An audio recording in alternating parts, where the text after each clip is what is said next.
Hello, ladies and gentlemen, it's me, John, aka Astro Comics, and we're back with a new review. This time we're reviewing Daredevil Born Again, which I reread yesterday, and what can I say, man? Also, last review, I made a mistake. I said it was the third 10 out of 10, but it was actually the fourth. Sorry, my mistake. But yeah, I reread this comic, it's amazing, let's get into it. So this comic was written by Frank Miller and drawn by David Mazzucchelli.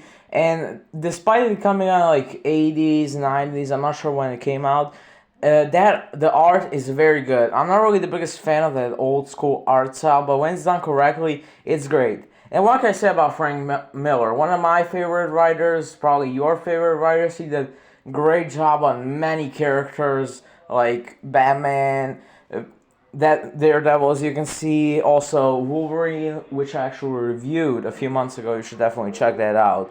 But yeah, let's go into the story.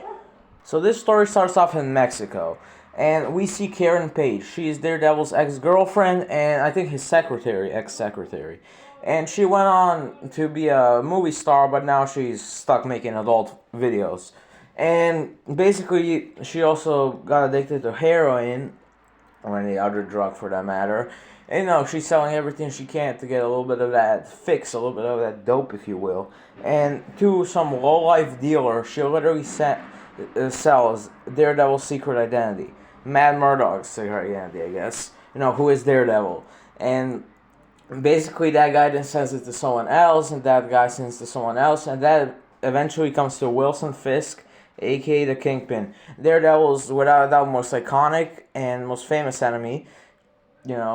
Aren't those two like the same things? I don't know. But yeah, and when Kingpin learns who Daredevil is, he doesn't want to kill him at first. He wants to fuck him up and mess with his life the best way he could. So we see Matt Murdock, get his life ruined. First of all, he goes to court despite being a lawyer because apparently he was abusing his position or something, and that fucks him up despite him and his best friend's, Foggy Nelson's, best efforts. They lose. Then as he's coming home, his house literally explodes, his apartment, I guess. It literally explodes in front of him, destroying his costume and everything. And then he's forced to stay in some shitty motel. And he only has $10 left. But when Matt goes to confront the Kingpin, they get into a fight, and Matt loses because he's, weak and everything.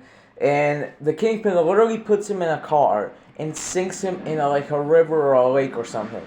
But despite all that, Matt survives, and he swims to the surface, only to get stabbed by some low-level thugs wearing a Santa Claus costume. And, he's sleeping on the street, he's literally a bum, he even gets hit by a car, his ribs are broken and everything. But then, he gets saved.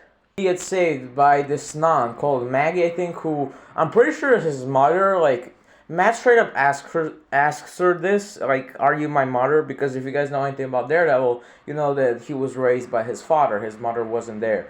And she says no, but Matt confirms that her heart rate is going up when he asks that. So she's lying, I guess? I don't know. Someone please confirm that.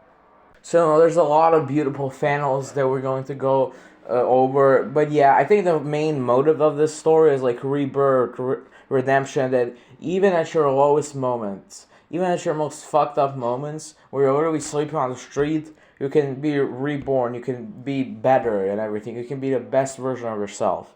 Basically, it's saying don't give up, but I don't think I have to tell you that. But now, let's go over my favorite panels. First, we have one of the more bloodier panels, but we have this one of Matt, imagining just being the fuck out of Kingpin, knocking him unconscious, and it's imagination, he doesn't actually do that. Matter of fact, it's quite the opposite, Kingpin beats his ass.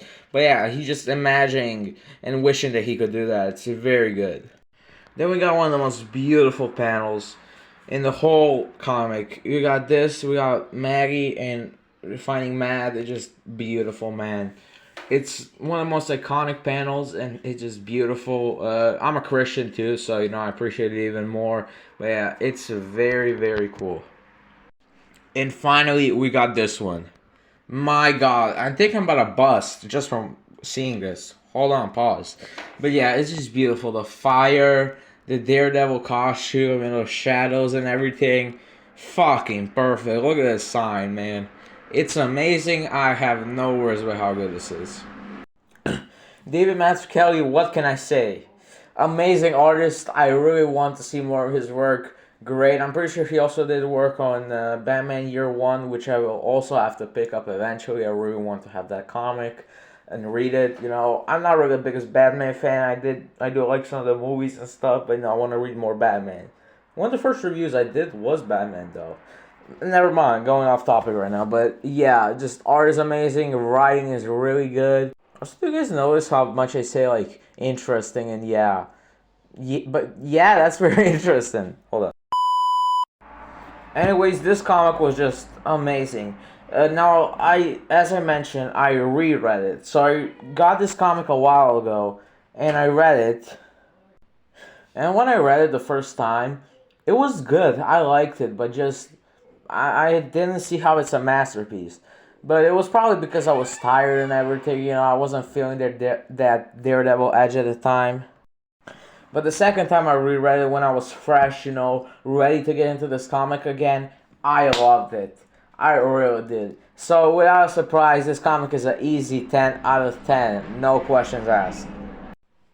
So yeah, 10 out of 10. Great comic, amazing, definitely recommend.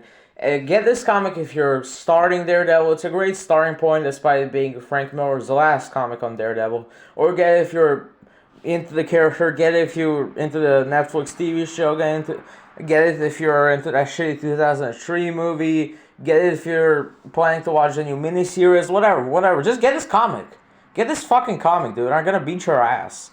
But yeah, this was it for this video, guys. If you enjoyed it, make sure to click that like and subscribe button to never miss a new review. This was Astro Comics signing off. See ya.